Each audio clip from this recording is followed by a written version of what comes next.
Tonight.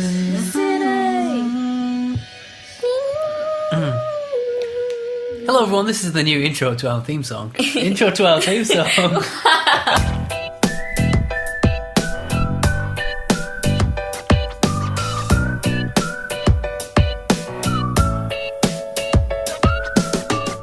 Only fair. What's only fair? If you leave that in. This is the new intro to our theme song. That kind of makes sense though, because we can have an intro to the theme song. Yeah. Like the intro could be boom, doom, doom, doom, boom.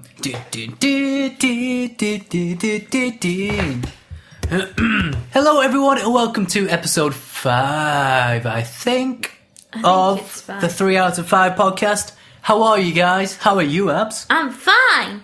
Good. I'm Ryan's Toys Reviews. I'm fine. By the way, we're making fun of the Ryan's Toys Reviews parody that PewDiePie did. Where... Not Ryan himself. Nah, Ryan's a cool kid. I love the RHPC guys. I knew you were going to make some sort of joke related to Ryan Heger. Lol, but I love Ryan Heger. He's the best. Okay, you do some talking, You Abs? love Wilmore. Will? Yeah. Oh, you said Wilmore. I was like, who's Wilmore? Okay, so what is our topic for today, Abs? A series of unfortunate events. The books. Here we go, not guys. The books. So... The TV programme on Netflix. Yeah, so if you didn't know, Netflix has released the new A Series of Unfortunate Events series, and there's only one season out. How many episodes, Abs? You should know this. Trivia time, quick. Is it 12? 8! Oh. You were close. But it's... Wait, it's 2 episodes per book. Which means they do the 4th book, I think. Yeah. Which makes sense, but... Ooh, I'm excited to see what they do in the 4th one, because for those of you who don't know, A Series of Unfortunate Events was also a film from over a decade ago, starring... Jim Carrey, who plays Olaf. Count Olaf. Olaf the Snowman. Olaf the Snowman in Father Zoen. Oh, yeah. You want to tell everyone about Father Zoen? Okay, so in school, we had this project in tech, and Yes. we had to make a stationery kit thing. And Which I also did. yeah, you also did that, because our school is very original when it comes to projects. They're always pumping out new ideas. Yeah. Just kidding, we love you guys. And so I didn't know what to do. I just thought of Frozen. It said you had to do something that would veer towards children, which people didn't really stick to that much. But I did They Frozen. did theirs on GTA 5. No, I did Frozen anyway. And then at the back, I realised there was a typo, and I put visit our website to win tickets to see Frozen live. I thought it said Frozen, but when I came home and I was showing Rahul, it said Frozoen. F-R-Z-O-E-N. And I'm like, whoa, I can't wait to see Zoen. And I looked and I was like, wait, what? And I was like, oh no. Father Zoen. So now Frozen is now known as Father Zoen. Yeah. Well, they are making a Frozen sequel, so maybe that's what they'll call it. Father Zoen. Disney, if you're listening, then get to work. Yeah. You rename the title, rename the scripts. It's Father Zoen. It could be, I was going to say Elsa's father, but they died, the parents. Mm-hmm. Spoilers! Well, okay, back to A Series of Unfortunate Events. In the Series of Unfortunate Events movie, they only cover books 1 to 3. They don't cover any other books. And how many books are there, Abs? There are 13. Oh, 13 being an unlucky number. But that's what I like about the writing. Because the title of the series is A Series of Unfortunate Events. So it's not going to be a happy little tale. There's going to be lots of misfortune and unlucky stuff happening, so that's cool. Are you suspicious, Abs? What do you mean? Like, you know how people say 13 is a bad number? What do you mean superstitious? Suspicious. Oh! Are you suspicious of the superstitious? This is worse than me saying. This is the new intro to our theme song. Hey guys, Abs is in so much cringe, she's covering her face with her eyes. I want to cry. You're going to stand next to her, Abs. Why do I do this to myself?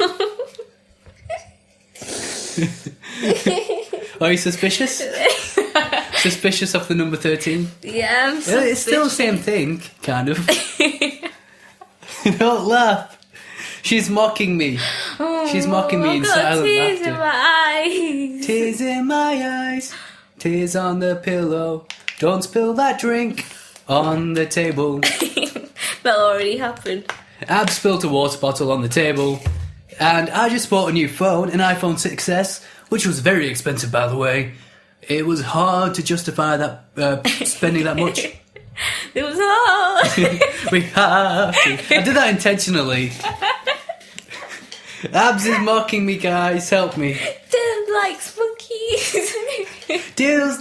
Dylan likes monkeys. Monkeys like bananas. Oh, everybody gets what they want.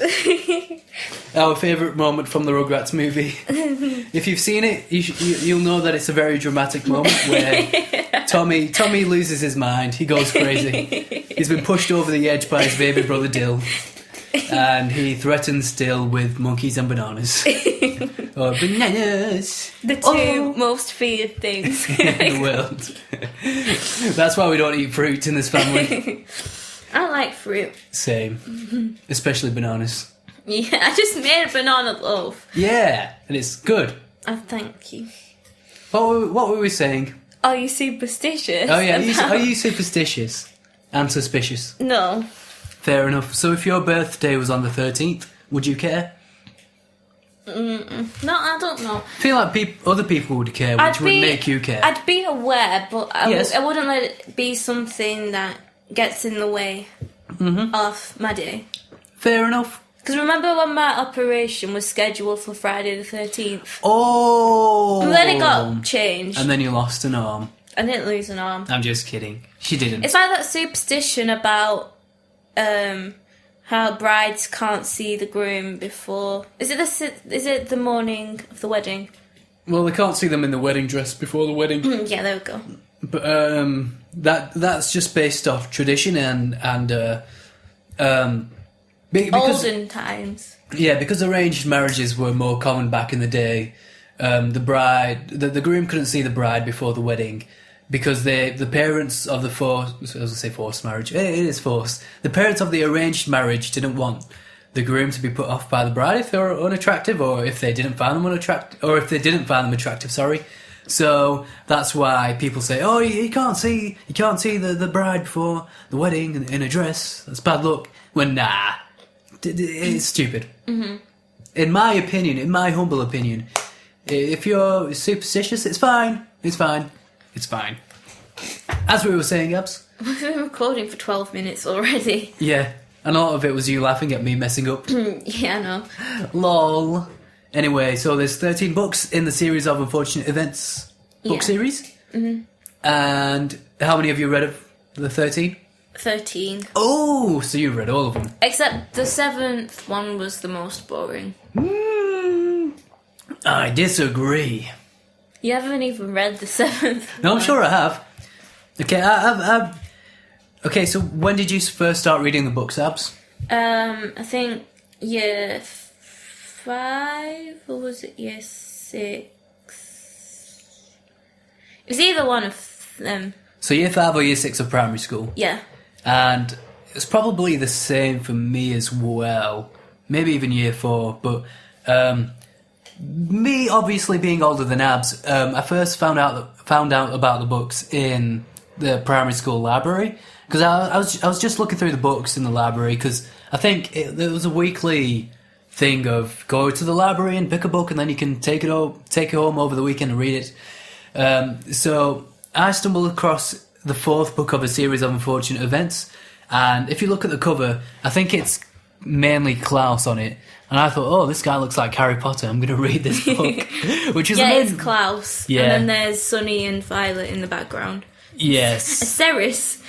For book. Yeah, so it's mainly Klaus and Klaus's glasses.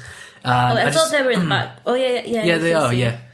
But I just thought, Klaus looks a lot like Harry Potter, so I'm going to read this. Oh, wait, is this? Oh, no, never mind. So, yeah. That's a different one. Yeah, so I went home and read it, and I was really impressed by the writing style and the story, even though I hadn't read 1, 2, and 3. I quickly caught on to what happened. I also started at number 4. You did? Yeah, I couldn't find 1, 2, or 3. Oh! I can't remember if I read 4, then read 1, 2. I think I read 4, then read 1, 2, and 3. Yeah. But when I managed to get hold of them. It was kind of good for me because I read the 4th book. Well, I read up until book 10, I think. And then... Number 10's a really good one. Number 8's really good as well. Let's see. A series of unfortunate Number events 10 books. is The Slippery Slope.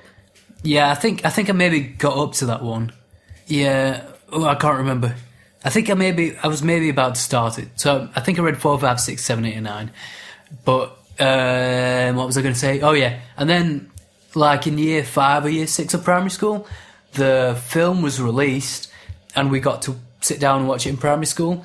And I loved moments like that in primary school where you'd have multiple years in the same room as well. Oh, yeah. Did you ever have that, Abs? Like, it would be like year 4, 5, and 6. Well, that's maybe too many people. It was more exciting when you were in years 1, 2 in reception. When I got to year 4, 5, and 6, you were like, ugh. I was still excited. I liked it. I mean, I was at times. I liked it because you got to see people you wouldn't normally see. So when I was in year 6, I probably didn't mind it as much because number 1, it didn't happen that often. And number 2, you got to sit on the chairs. Yeah, that's what I liked, because in primary school when other people would come into your room, you could take dibs on where you'd... Because you'd always be sat down already, so you wouldn't have to worry about people taking a seat. But if you were going into another classroom, then you'd have to sit on the floor. Yeah, cross-legged on the carpet with bad posture.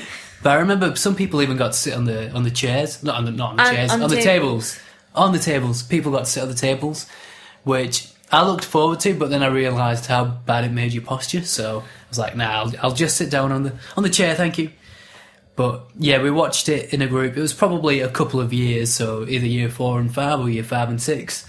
And it was good fun. And I remember, the teacher asked everyone what they thought of the film, and then I put my hand up and I was like, well, miss, because I've only read books 4 onwards, I liked it because this covers book 1 to 3, and it tells me stuff I didn't know, and they've done a good job of condensing it all into one film. I don't think you would have used the word condense. Yeah, I was too dumb. Or maybe I did. I was kind of clever. It. Yeah, my vocabulary wasn't very good back in the day. No one's vocabulary would have been good when they were that age. Apart from Sunny. Maybe. Look at her. We have a picture of Sunny up on the laptop.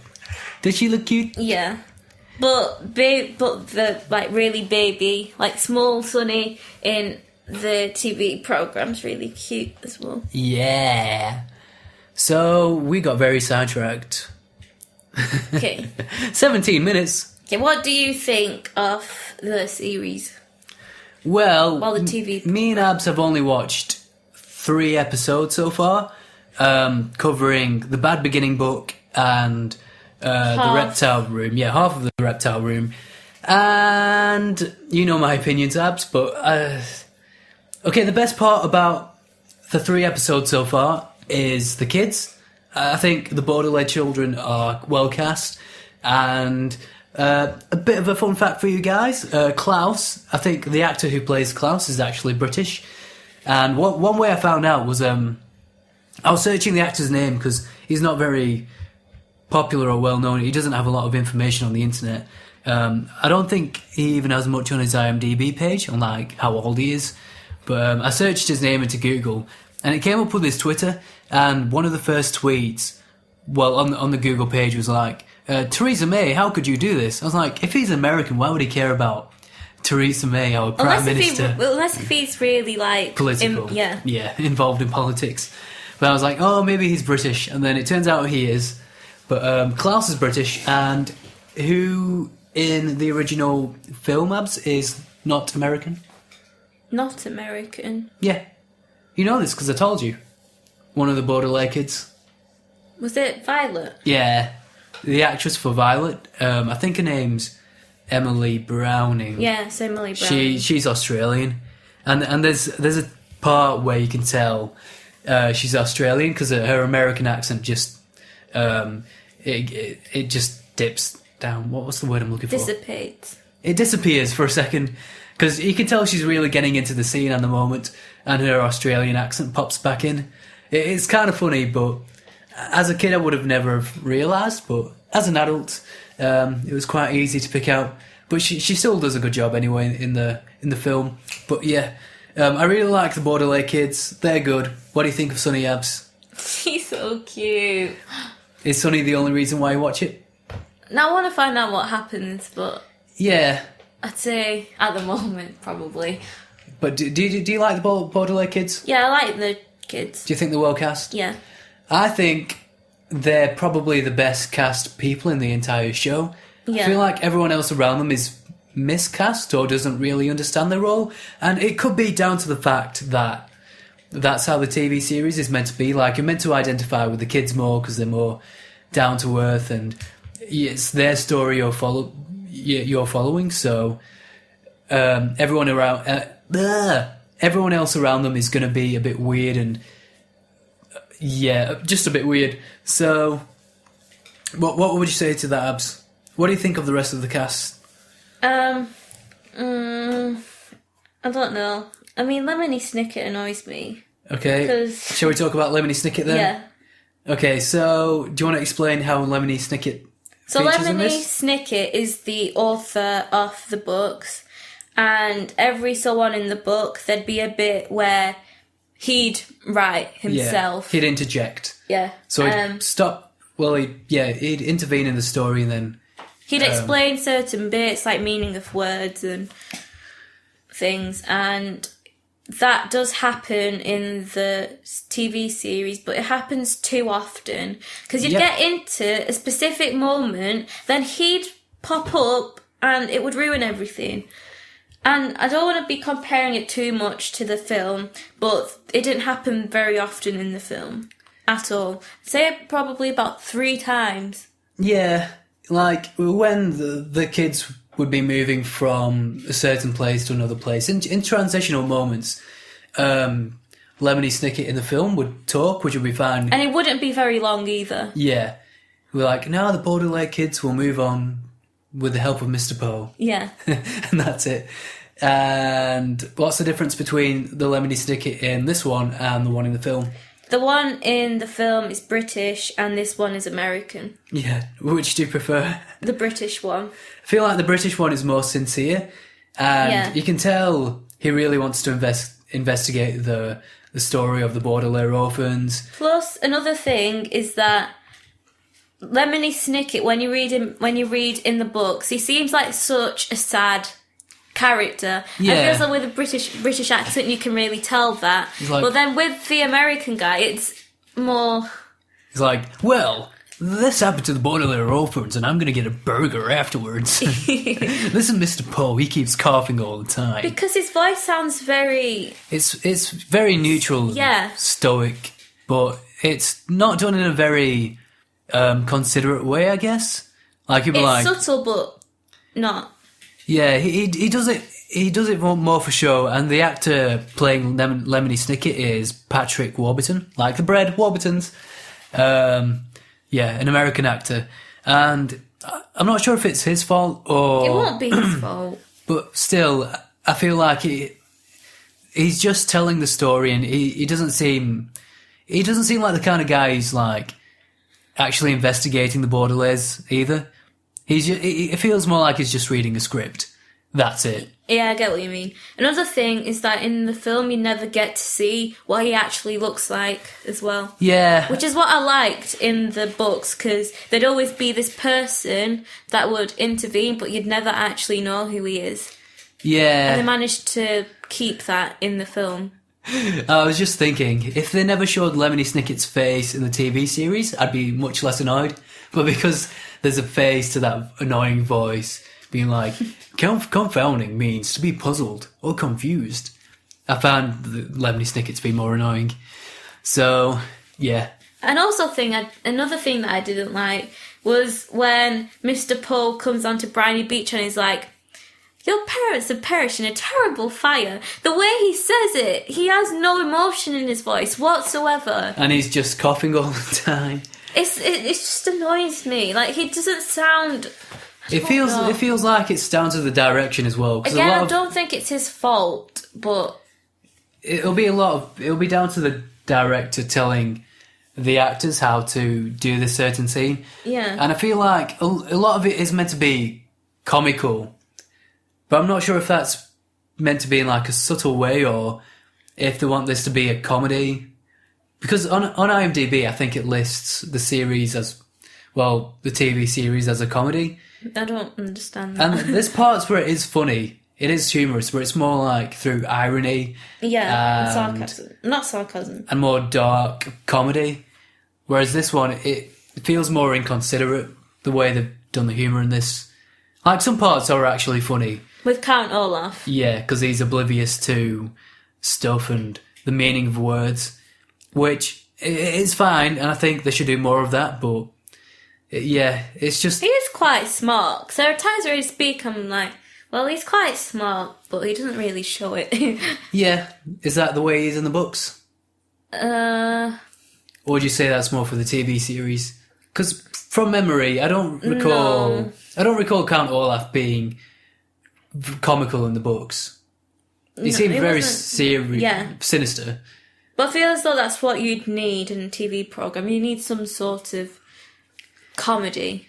Yeah, but I feel like it shouldn't be down to Count Olaf to provide the comic relief. It should be everyone else around them. So, like Count Olaf's henchman. Speaking of Count Olaf, who is he played by? Neil Patrick Harris. Yes, and what do you think of him? It's okay. So you don't mind Neil Patrick Harris in the role? Well, I mean, Jim Carrey did do a good job, but I feel as though if I hadn't watched the film, I wouldn't really have that much of an opinion. Yeah, I'd agree, because when you watch the TV series, there is a tendency to compare it largely to the film.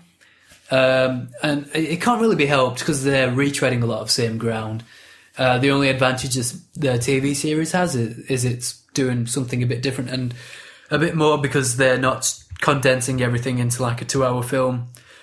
So yeah, but I don't like Neil Patrick Harris as Count Olaf. Sorry. Well, when I was watching it in school yesterday in drama, yes, lots of the guys were like, I don't understand what's happening. And when they got told the news that the parents had died, Klaus, Violet and Sonny, yes, they're like, they don't even seem upset. And then the teacher explained that because of how their minds work, they're very smart and everything that's in their head is very science involved. They have very scientific minds, so they'd always try and interpret things a different way. Yeah, but still, I'm not sure. They're kid actors as well, so they're not gonna. It's not that they're not good. It's just they haven't reached that kind of acting ability yet, I guess. But I do like the kids. They do a good job. I like the setting as well, like the colours, the tone of it. Yeah. Like the atmosphere and things. Yeah, I'd say that's one thing they do right, but sometimes I feel like it's a bit of a mismatch, or maybe it's because of the cast that things don't work, because the setting is good. The budget's good for a TV series. Like in the Reptile Room episodes, you get to see the Reptile Room in Uncle Monty's house, and that's very impressive. What did you think of it, Abs? Yeah, I liked it. So you think the budget's good? Yeah. Because there's a lot of detail in the background. There's a lot of green screen. Yes. And CGI. So it seems like they've planned out what would be their most expensive sets, like Uncle Monty's house and stuff, and Count Olaf's house, and then they spend all their money on that, and then they just get really cheap green screens for the rest. But I feel as though it's like what you said before. Yes. About it being more geared towards children, that they wouldn't really notice. Yeah, so I haven't said this in the podcast, but I was telling Gabs the reason why I probably don't like this that much is because it seems more geared towards children, and even on the Netflix genre, is it family or does it say children? It says kids. Oh, okay. I think it says children 8 to 10 as well. Yeah. One of the reasons why I don't really like Neil Patrick Harris as Count Olaf is because he doesn't come across as sinister or menacing to me anyway. Like, he looks the part, I guess, but he still looks like Neil Patrick Harris to me, wearing a a wig and stuff. So, and it's Neil Patrick Harris's voice as well. He doesn't have a menacing voice. It's just neutral, I guess. What was I saying? The fact that Neil Patrick Harris isn't very sinister as Count Olaf kind of makes sense, because you don't want someone too scary. Abs is putting on the TV show on Netflix. I'm not. I'm just trying on my laptop. But the fact that Neil Patrick Harris isn't all that menacing as Count Olaf is kind of good, because then kids would be maybe too scared. But were you scared of... oh, there he is. Were you scared of Jim Carrey as Count Olaf in the film? No. No? I don't know if that's just because I wasn't very young when I watched it. Fair enough. But I wasn't scared. Yeah. But I found... Like, I'd definitely be more intimidated by... Yeah, kids' TV. Yeah. So I'd definitely... This programme is witty and imaginative. Well, it's only witty because of the books. It fails in a lot of areas. But what was I saying? Oh, yeah. If I was in a room with Jim Carrey's Count Olaf and Neil Patrick Harris's Count Olaf, I'd definitely be more intimidated by Jim Carrey's. Especially because of his actions as well. Neil Patrick Harris's Count Olaf seems a lot more laid back. Yeah. Like, I couldn't picture him. Well, there is one part in the show where he's brandishing a knife, and that seems dangerous, but... And he picks up Sonny as well. It didn't feel like he was going to do anything. Did you get that feeling, or do you disagree? You can't disagree. When he did that knife thing, I knew he wasn't going to, but I don't know if that's just because I'd read the books. Yeah. Well, the knife part was good. That was definitely one of MPH's more... Neil Patrick Harris's more sinister moments in the show. But, yeah, I'm still not convinced. And I really do want to give this show a shot, but it's... The writing as well, and by writing I mean specific bits, because I've already spoiled two things. Yeah, so spoilers for the books and the film and the series, I guess. But what do they spoil at the very end of the first episode, Abs? They spoil the fact that the parents are actually alive and that they never actually died. Which Which in the books, I don't think you find out until the end of the 10th book. I think it's the 10th book. And I'm not sure, because I'm not sure if I read the 10th book. But I didn't even know that. And then when it got to the end of episode 1, I was like, what? And then you immediately turned to me like, did you know that was going to... Did that happen in the first book? I was like, no. Yeah, and my problem with that is it takes away from all the tension of these kids being orphans. Because you feel less sorry for them if their parents are still alive. Like, you still feel sorry for them for going through a big ordeal and having to put up with the Count Olaf. But because you see their parents escaping from wherever they are in some kind of prison, you're like, oh, they'll be reunited soon, so what's the point of even worrying? Plus, it's even more of a mystery when you know the parents are dead. Yeah. If that makes sense. Yeah, so I'm coughing like Mr. Poe. That really annoyed me. And then Lemony Snickett ruins. Okay, so this is a spoiler for episode 3. The reptile. Is it the reptile room? Yeah, the reptile room. Yeah. So go on, Abs. So Lemony Snickett starts talking and he says something, and then he ends up giving away that Uncle Monty is going to die. Yeah. Which you don't get any kind of feeling that will happen. Well, you do in the books, but there is nothing that implies it in the start that he will die. Yeah.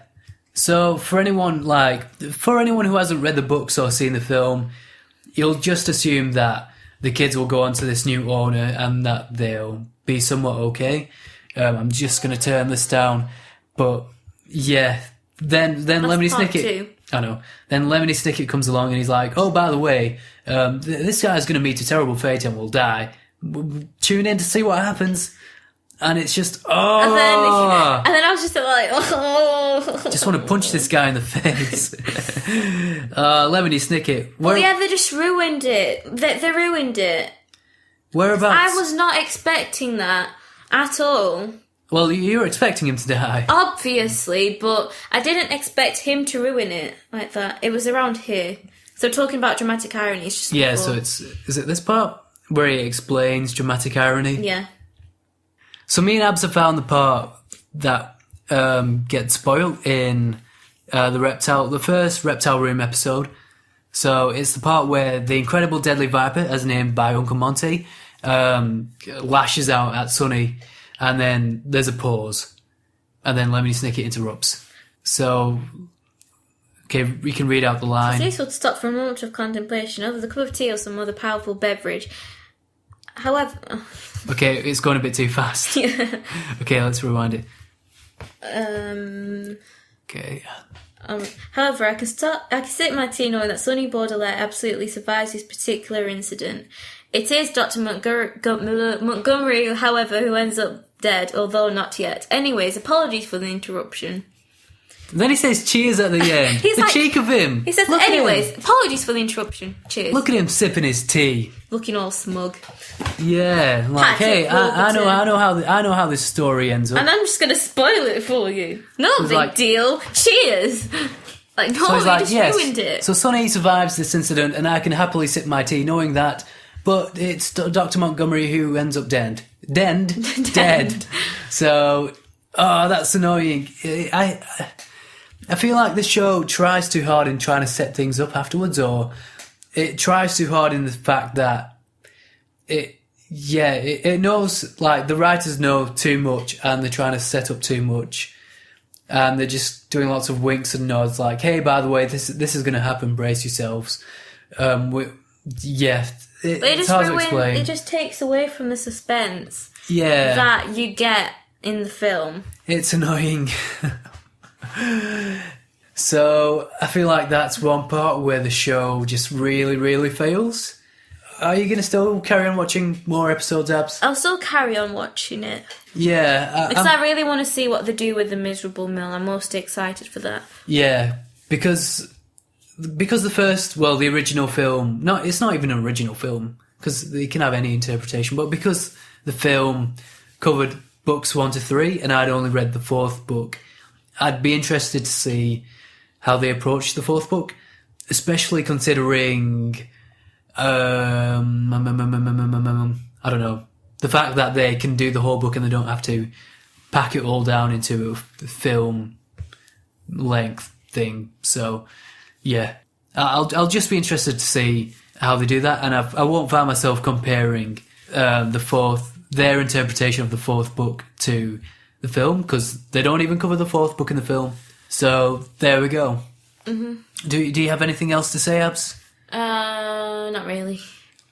Do you think it seems as if people are enjoying this? Because I keep looking at reviews, and it keeps getting 5-star reviews. Even on Netflix, it's got 5 stars. I wouldn't say it deserves 5 stars. But then again, I wouldn't even give my favourite film a 10 out of 10 or 5 stars out of 5 stars, because nothing's ever going to be perfect. Nothing's ever going to be the way you want it to be. Yeah. Oh, yawning. 9.5 is probably the closest I'll ever give my favourite film, my favourite song, my favourite book. Yeah. It's just how it is, for me personally anyway. Yeah.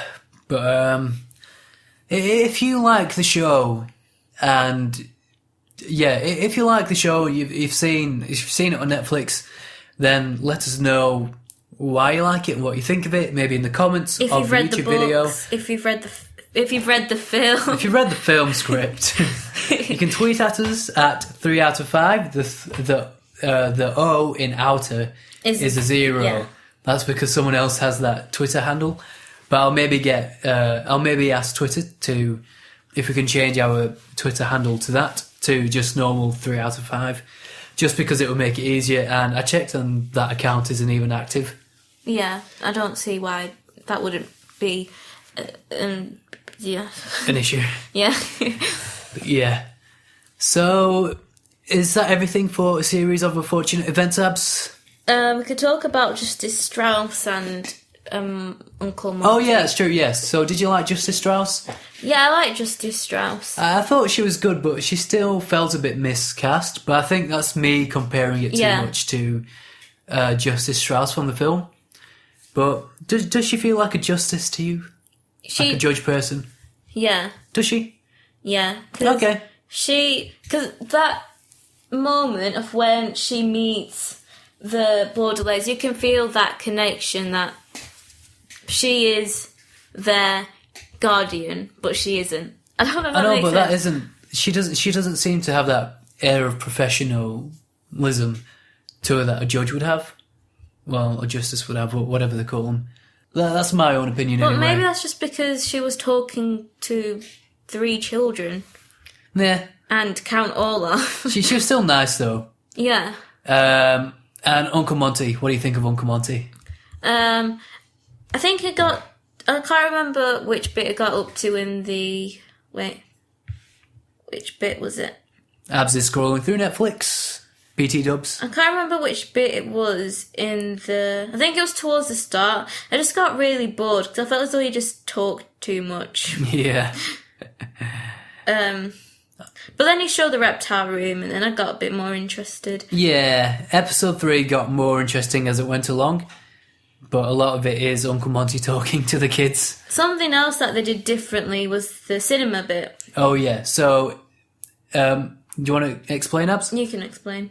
So in episode 3, which is the Reptile Room Part 1, they go to the cinema, and from what you told me, Abs, they go to the cinema in the book, but it's briefly touched upon. Yeah. So they probably go and then they probably come back. Yeah. Whereas in this, they spend a lot of time in the cinema with Stefano, a.k.a. Count Olaf, and they're watching this weird film, like a zombie film, that's obviously created by... friends of Uncle Monty. These people, the people you see in the film are actually in episodes 1 and 2, or is it just episode 1? I think it's 2 as well. Yeah. It is 2 as well. Yeah, but Uncle Monty's got like the spyglass thing, and he gets it out whilst he's watching the film. The film has subtitles. It's set in English. Well, the film's English, and it's got English subtitles. And then he gets his spyglass out, and then he looks at the subtitles, and then the spyglass picks out letters from subtitles which have a hidden message in them. So he puts the letters together, and then he writes it down on a piece of paper, and it spells out something like Baudelaire kids are in danger, move to Peru. So wait, what was the girl? I know the guy was called Gustav. We'll just call her receptionist lady. Because I remember them mentioning a Gustav in the books, but I can't remember when. I can't remember where. Yeah, neither can I. I do, but the name was familiar. Yeah, I feel like I remember it, but that was in the... It definitely wasn't towards the start, I don't think. Oh well, but yeah, they spent a lot of time at the cinema just for... That was a bit boring. Yeah, just for Uncle Monty to say, hey, I'm going to Peru. Like, kids, let's go to Peru. In the film, they keep it very brief, and Uncle Monty's like, oh, by the way, get packing because we're going to Peru.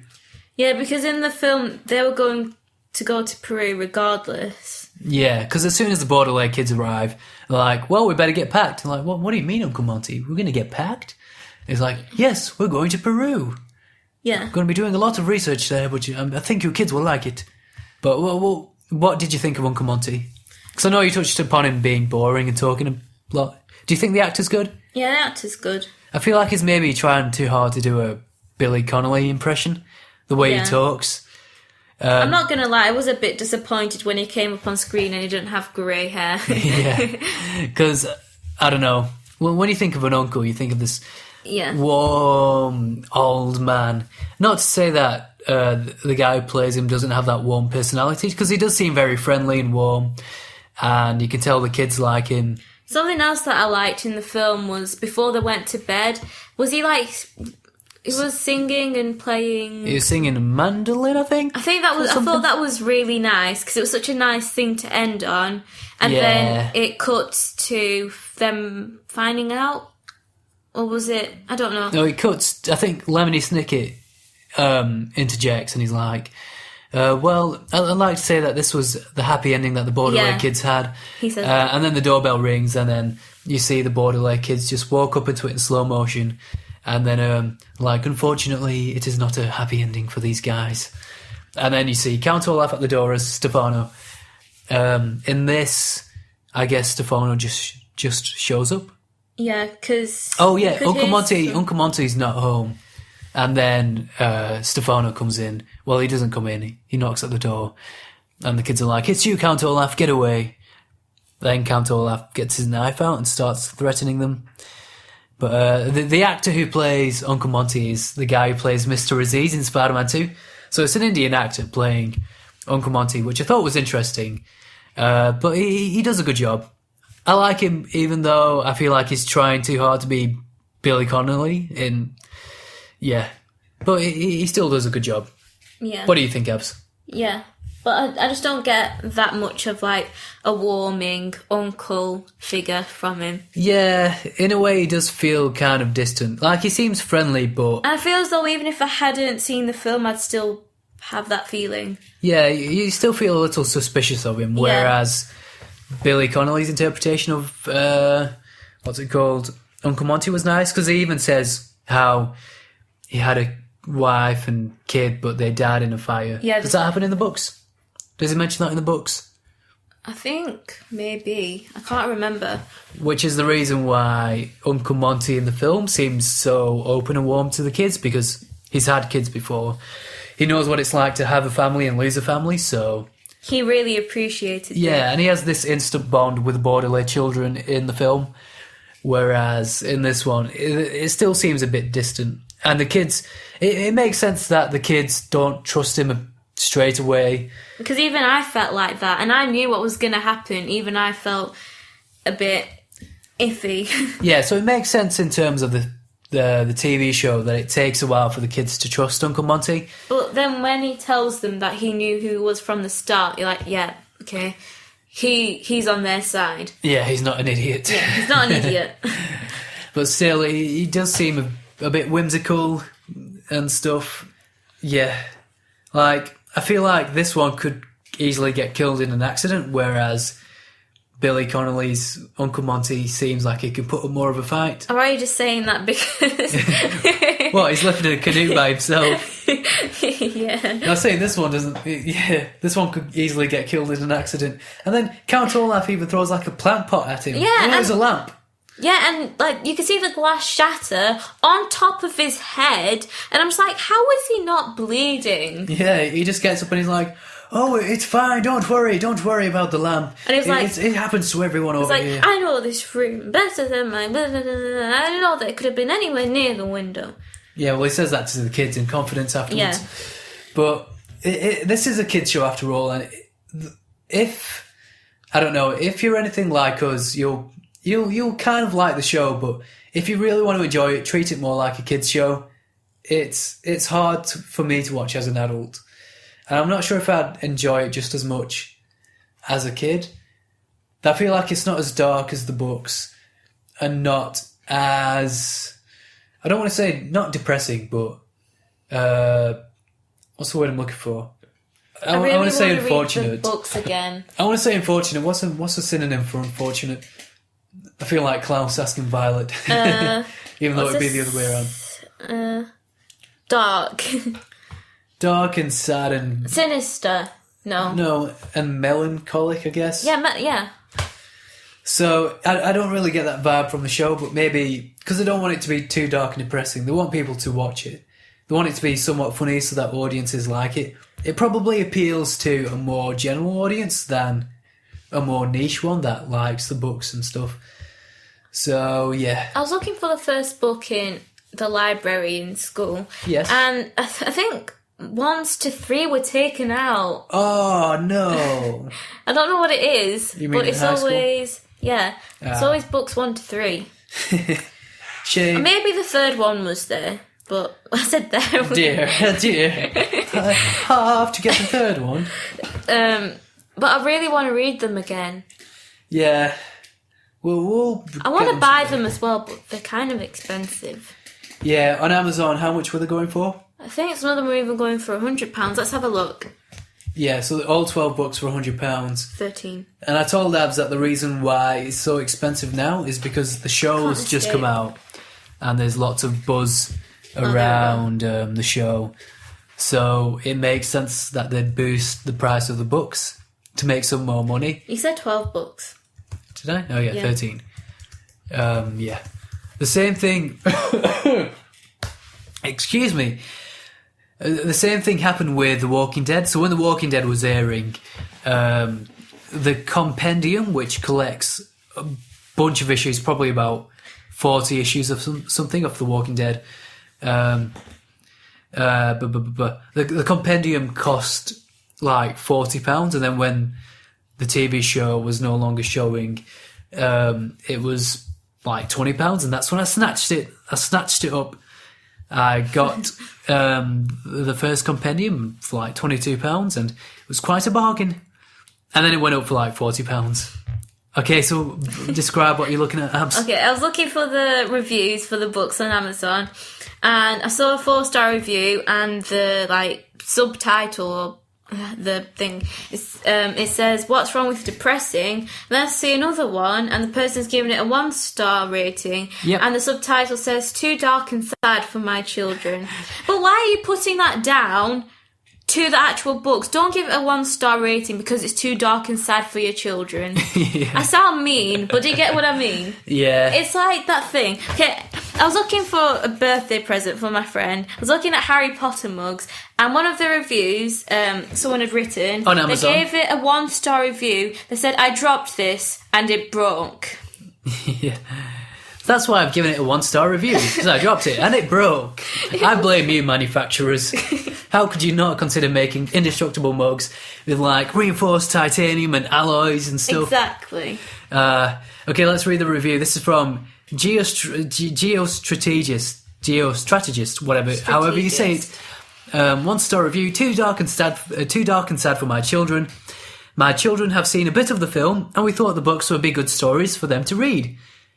We bought the whole set, but after the first one, my children decided not to continue. The plot is very dark and bleak, and from their opinion, not enjoyable. That's First fair of all, enough. they say, we thought the books would be good stories for them to read. If you think it's going to be like a light and happy story, well, what's going to give you that idea? Surely you would have seen that from the film. Yeah, and when the title's called A Series of Unfortunate Events... Don't... Oh! Even at the start of the film, it says, "Don't watch this if you don't want something sad to watch." He talks briefly about elves. In the film. Yeah, I missed that because when we were watching the series, that was the first thing I was expecting in the TV program. I was like, "Where's the elves? Where's the happy music?" And then it like has the rewind thing, and then you hear Lemony Snickett talking. That's what happens in the film. Does that happen in the book? No, he talks about elves in the book. Okay, so there's no rewind. I know, yeah. But still. So Lemony Snickett in the film, the film starts off with like some dancing elves, and it's all colourful. Yeah, and then it cuts to like Lemony Snickett saying, if you want to enjoy a film about happy elves, then maybe you should go to a different cinema. Because this is... He talks about like a screen number. Yeah. Then exit this thingy and then go out screen 3. Yeah. But you should know that this story is very dark and depressing, and it's very sad. The way he says it, I think it's Jude Law who plays Lemony Snickett. He does it with a lot of sadness in his voice, and I feel as if it was like what I was talking about with American Lemony Snickett. I wouldn't have felt that way if it was him. You're like, well, if you're going to tell me that, I'm just going to turn this off. Yeah. You're like, well, this guy sounds very sad, so I kind of want to know what happens. It's like, I was watching a YouTube video, and then there was a thing, and it said, "Don't skip," all over the whole ad, and it made me want to skip it even more. Yeah, reverse psychology. Well, so yeah. What were we talking about? The price of the book. Before. Yeah, so the books are going for like £65. These are in paperback as well. Oh yeah, 1 used. 4 new from $64.99. You can still get it new, but it's going to be paperback. The ones I read at school were hardback. I'm pretty sure these are hardback. I wonder what... I know what the paperback ones look like. These are the hardback ones. It says paperback though. Yeah. I'm positive these were the hardback ones. Well, it said hardcover on some of them. But some of the sets but I'm pretty sure these were paperback. Well, it says hardcover. These ones are going for £75.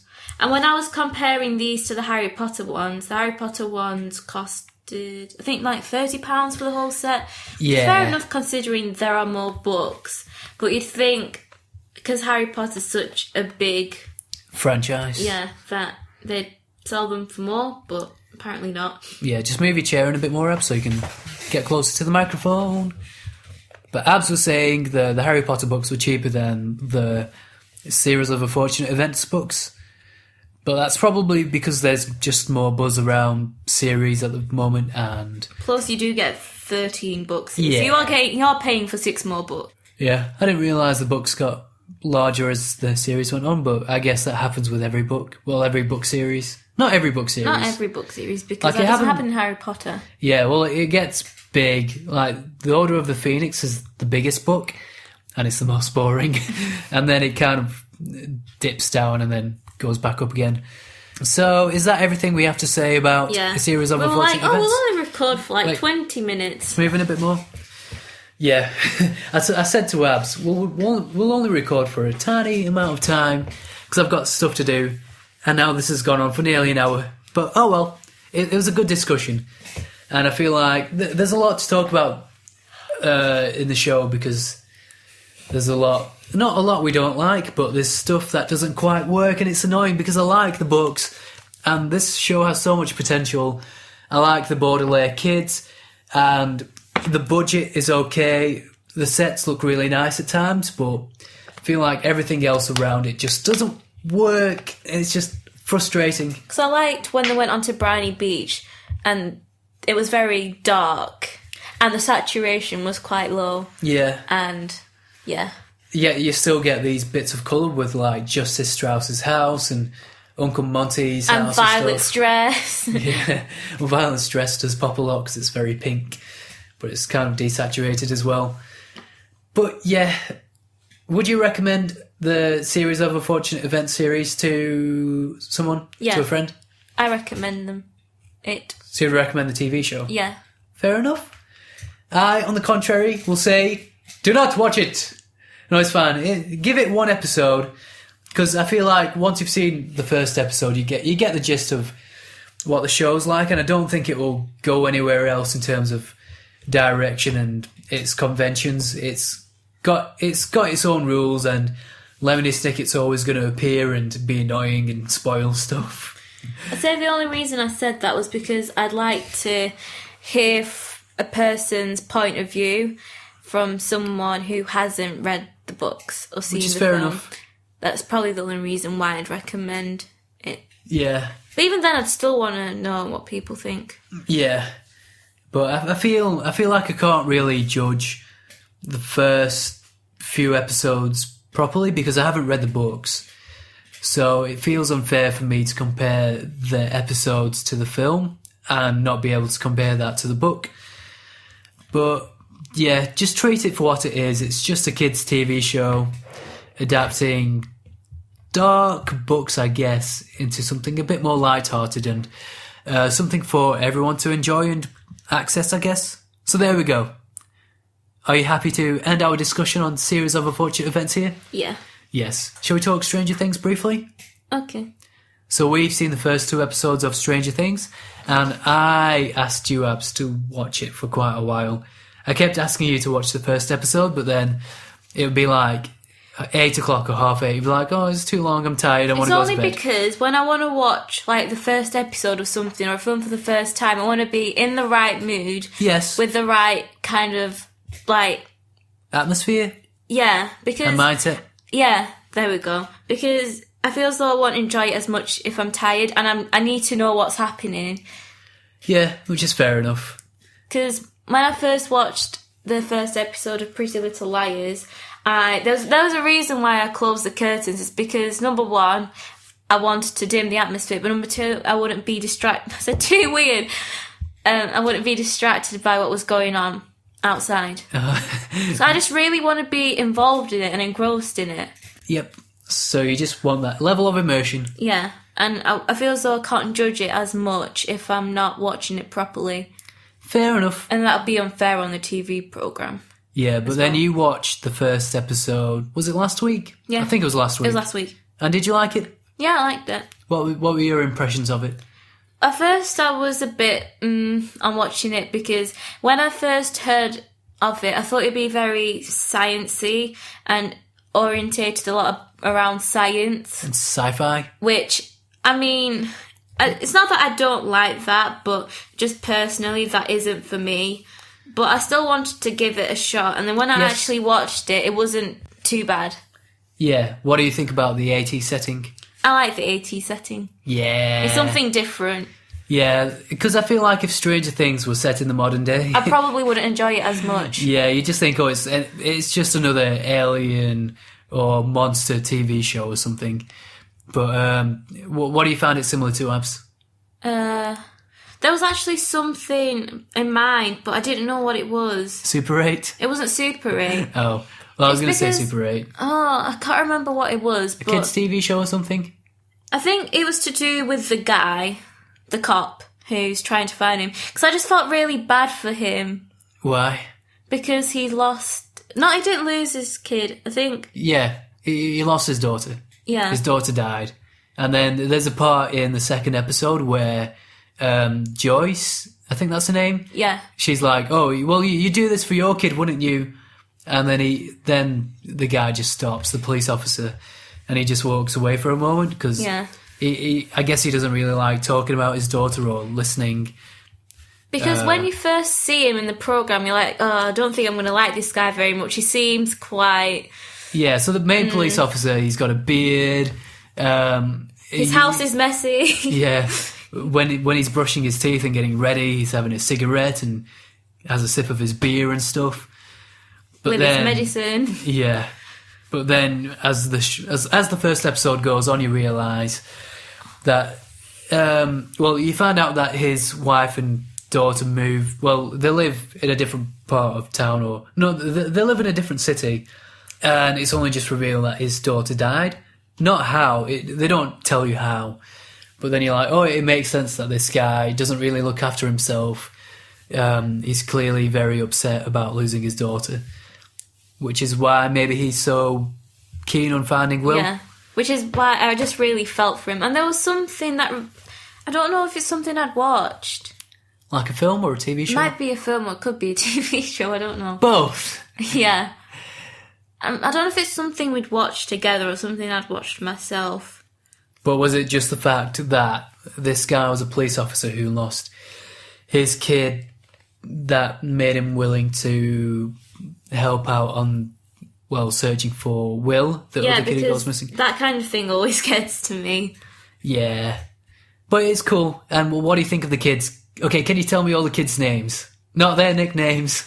Dustin. Yes. Lucas. Will. And... Frogface.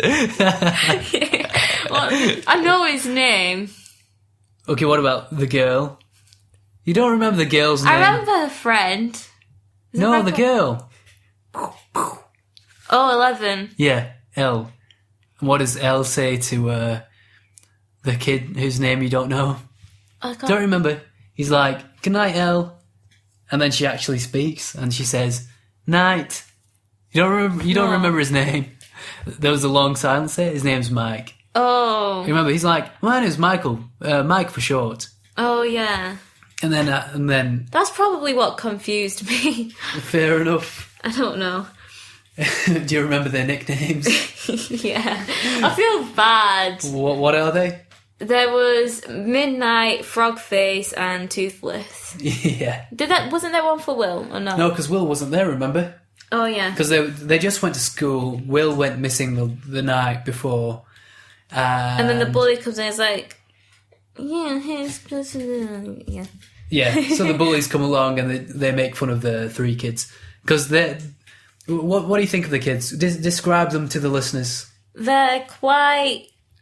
I don't want to say average. I guess they kind of are. Because they don't draw a lot of attention to themselves. Yeah. They're the quiet nerds. Is that how you describe them? A bit like me. Because what do you see them doing what's the first thing you see them doing in the show? Aren't they playing a board game? Yeah, they're playing Dungeons and Dragons. Plus, don't they get excited about the science thing as well? Oh, yeah, they talk about winning the science fair, the four of them.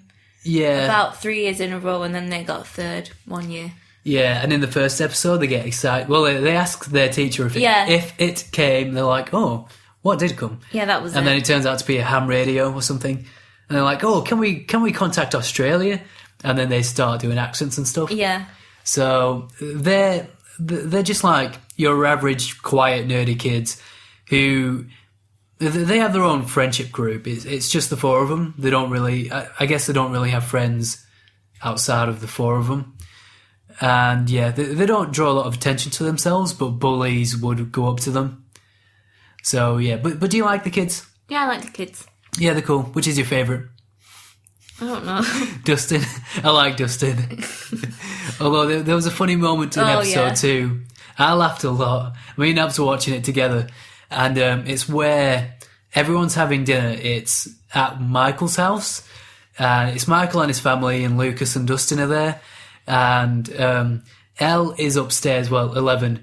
And she casually walks down the stairs. You can just see her in the background. Really slowly. Then, actually looking at them as well. I think she was looking at them. No, she just casually walks past. I'm pretty sure she looked at them. Maybe briefly.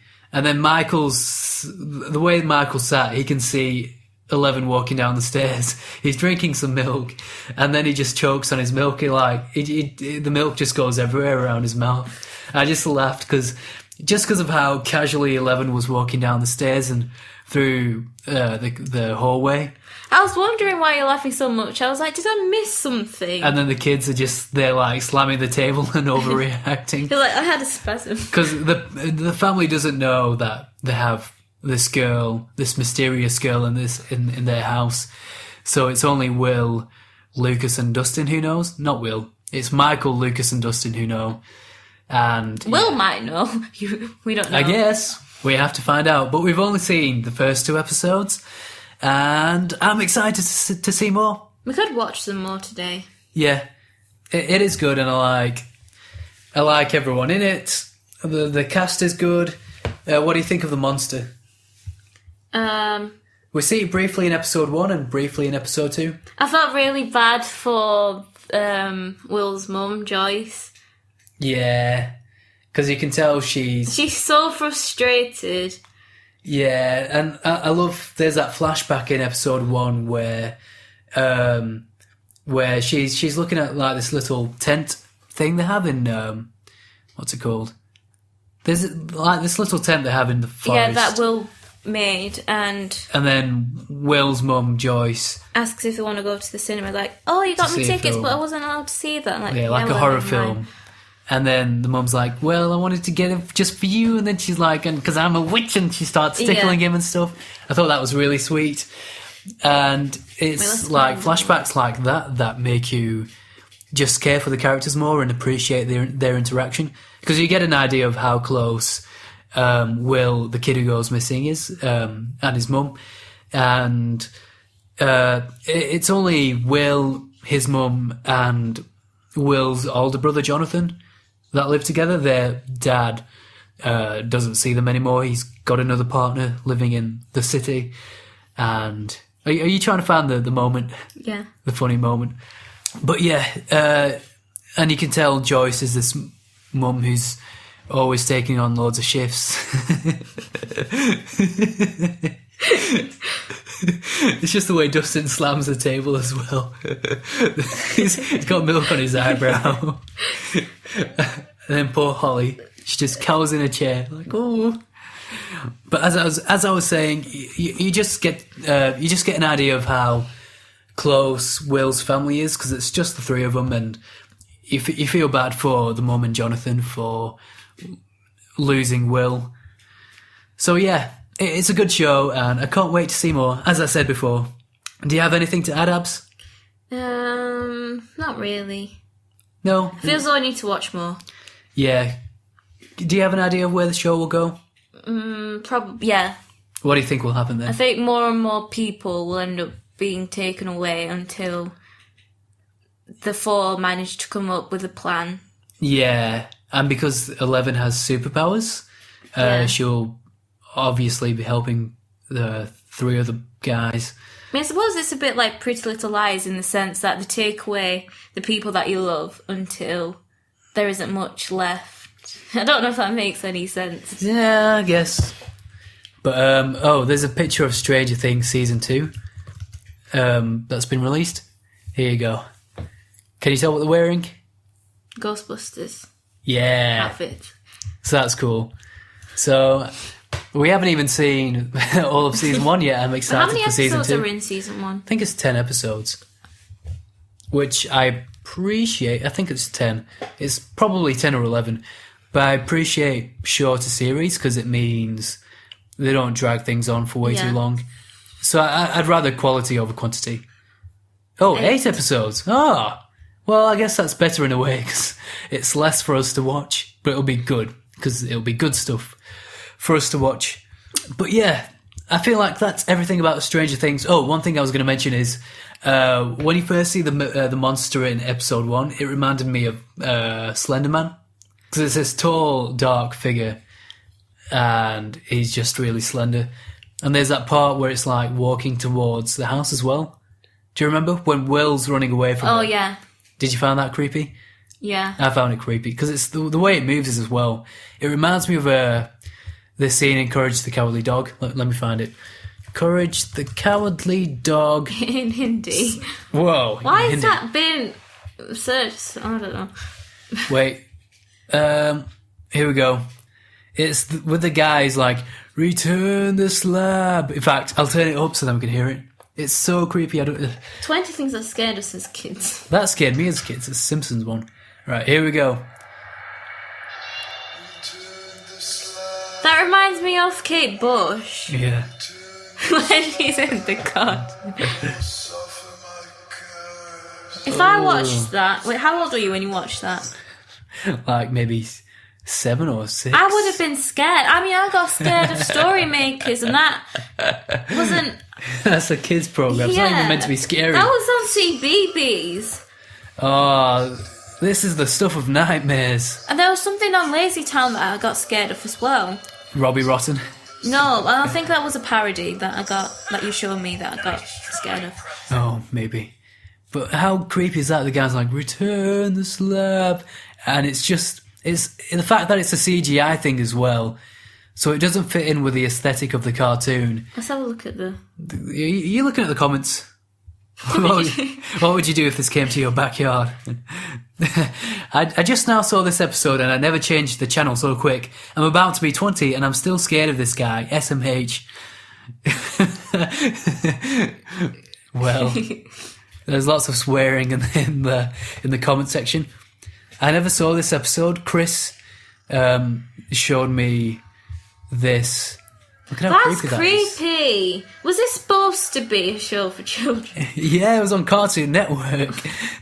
But obviously they didn't really mind or care about these things back in the day. So yeah, creepy times. Oh well.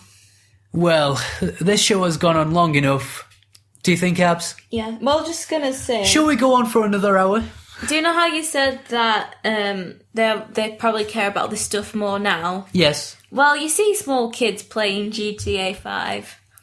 But then we were discussing this in RE. Yes. We were talking about how you get people as young as like 16 joining the army, yet you have to be a certain age to play Call of Duty.